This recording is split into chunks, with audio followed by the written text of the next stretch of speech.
Buon dì cari amici della Maratona Veneta, buon sabo.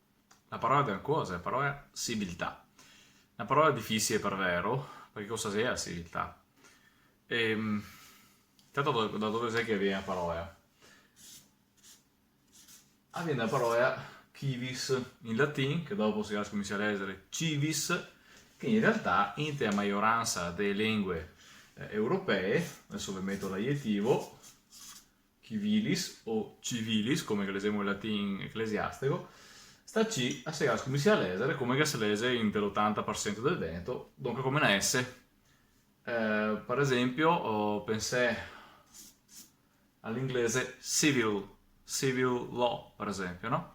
O civil in francese, o stessa roba in portoghese, stessa roba in spagnolo, l'esisto alla maniera del Sud America. Bon, stessa roba anche in Veneto centrale. Perfetto. Invece l'italiano qua mantiene la lettura della C, presuppostamente latina, della patrizzazione latina. Va bene, ma perché mi voglio parlare di questa roba qua? Non tanto e non solo parlare di derivazione, da dove che la viene fuori, quanto più che altro perché quando che parliamo dei Veneti, bisogna che capiamo che parlare del popolo veneto quasi quasi vorrebbe dire che se sbagliato, che se riduttivo, perché parlare dei Veneti, cattare sto nome, cercarlo e catarlo in la storia europea al manco da 3000 anni, ecco, si fatica a parlare del popolo. Bon. E la parola popolo è una manifestazione d'epoca, diciamo. Esiste il popolo francese, per esempio. Però se ne andiamo al tempo di Carlo Magno, esiste i miei francesi, esiste i franchi. E se ne andiamo in Drio al popolo al momento di Giulio Cesare, per esempio, esiste i Galli dentro il sistema dei Celti, o Celti, o Celti, no?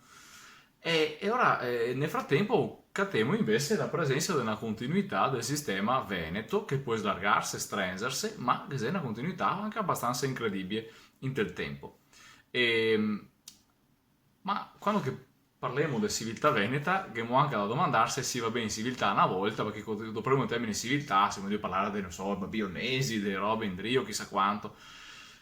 E dunque è giusto di mandarsi se questa civiltà veneta la se una roba a sé antica, che modo mandarsi se neanche ancora che ne siamo dei descendenti in qualche maniera, neanche che se chiamiamo veneti.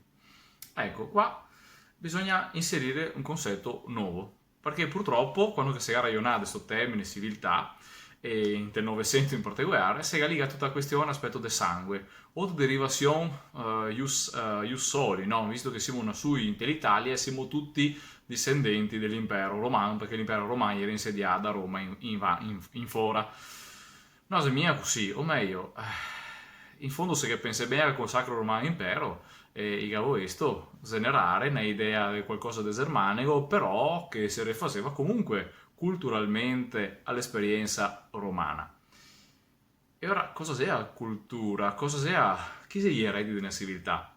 Gli eredi di una civiltà è quelli che vuole esserlo. Di quei che studia e che stabilisce di curare sto campo. Curare sto campo che potrebbe essere stato assai libero, può essere pieno di strapaglie, e di conseguenza di assumersi la responsabilità di portare avanti questo patrimonio. La cultura, come che dice la parola, la cultura, è l'arte come l'agricoltura, che è quella di mettere culto, di fare le robe, di far venire su anche, no?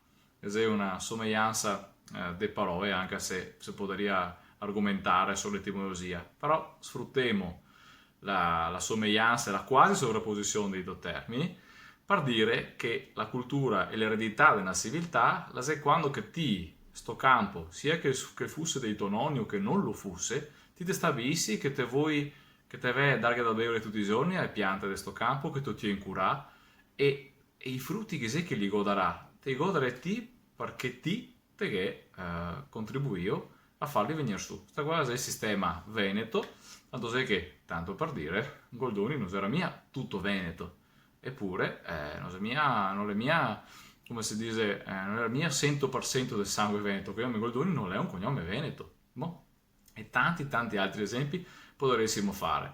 E ora cosa è la cultura? La cultura è aderire a un sistema, è la roba bea.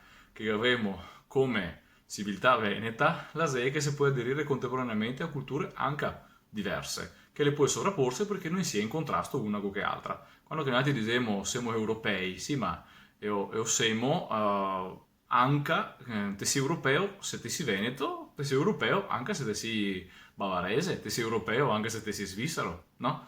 E allora tante volte doparemo i termini anche a caso, ma in realtà quando parliamo di civiltà, di cultura, che abbiamo da ragionare in maniera multidimensionale. Se invece ragioniamo a modalità monocultura, è come coltivare stesso campo par secoli con la stessa pianta. Il risultato sarà l'impoverimento totale del campo. E ora la civiltà veneta la è stata anche quella che ha consentito di far venire forse da fuori, ma anche di esportare fuori il prodotto per vedere se funziona. Boh, brutto da dire, però la storia ne ha consegnato anche la diffusione dei veneti in tutto il mondo per colpa dell'emigrazione. È forse un passaggio necessario, non si sa, però il fatto è che è stato. E di conseguenza adesso potremo vedere con un gran paradosso della storia, vedere nomi di città venete fondate 3000 anni fa, come Padova, avere una nuova Padova in Brasile. Robe impossibili, eppure insomma la nostra civiltà veneta 3000 anni dopo la si è arrivata a fare, de rifo de rafa, sfruttando al meglio anche le peso situazioni, ha delle caratteristiche incredibili. So però, se vogliamo, sarebbe mia avere i nonni i genitori veneti e non sarebbe mia essere nato in Veneto. Aiuta, chiaramente, perché ti sei esposto prima al fenomeno veneto, ma non è sufficiente. L'unica maniera di far parte di un sistema culturale è aderirghe e volergene far parte. La volontà. Prima di tutto, boh, abbiamo fatto anche un po' sto video del sabato, questo farlo un po' più filosofico, però a parola meritava, perché insomma la civiltà veneta la merita. Se vediamo domani. Ciao ciao!